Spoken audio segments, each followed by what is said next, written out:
On the 4th of June, 1964, my parents came to this country.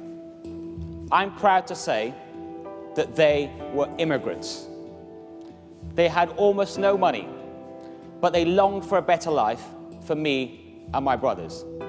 Sajid Javid thought he was living the British dream. Will you be able to get a grip on the Home Office? When that dream was called into question, he put his hand up and said, "That could have been me," a statement that clearly resonated in Downing Street. This morning, he accepted one of the great offices of state with a remit to repair the damage done to his fellow British dreamers. When I heard that people who were long-standing pillars of their community were being impacted for simply not having the right documents to prove their legal status in the UK, I thought that it could be my mum, my brother, my uncle, or even me. Sajid Javid likes to remind the world that he is the son of a Pakistani-born bus driver who came to Britain in the 1960s with just £1 in his pocket. When Sadiq Khan won the London mayoral contest, the new Home Secretary tweeted his congratulations from the son of one bus driver to another, triggering an inevitable round of jokes. That tweet was designed to show Sajid Javid's anger with a Tory campaign which was criticised for exploiting Sadiq Khan's background.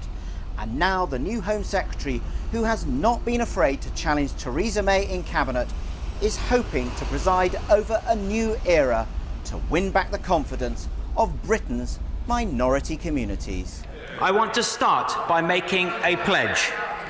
A pledge to those from the Windrush generation who have been in this country for decades and yet have struggled to navigate through the immigration system. This never should have been the case, and I will do whatever it takes to put it right. Yeah.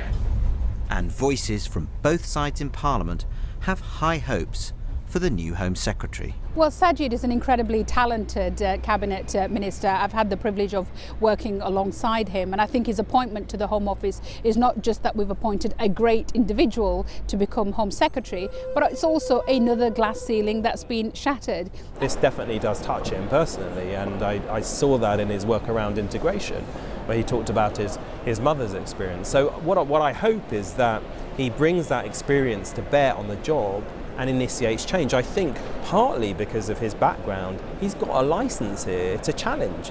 He can speak on these issues in a way that very few other members of that cabinet table can. But Baroness Varzi and Chuka Ramuna believe that Sajid Javid must deliver real change if he is to exploit his opportunity. I think there are a number of changes that we can introduce into our immigration system, and this is a moment to do it. First of all, let's deal with the issue of the Windrush tragedy, properly compensate these individuals, quickly compensate these individuals, and ensure that their right to remain in the UK is regularised. I also think that it's time for us to move away from our obsession with numbers and get rid of the target, which we simply have not met despite it being in place for nearly a decade. And I also think that we need to reevaluate and bring back the safety net of appeals and ensure that those appeals are properly funded.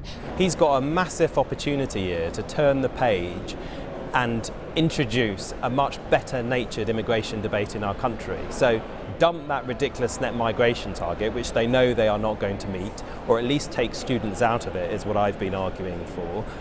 Focus a bit more on how do we better integrate immigrants who come to our country instead of attacking them and treating them the way that long-standing immigrants like the Windrush generation have been treated, including some of my own constituents. So he's got a big opportunity here. But Sajid Javid faced repeated calls in Parliament not to lose sight of the importance of dealing with illegal immigration.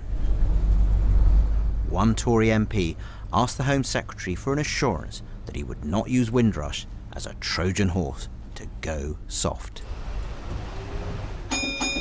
A new era may have been ushered in today, but on some of the fundamentals, such as the fight against illegal immigration, Sajid Javid will keep faith with Theresa May.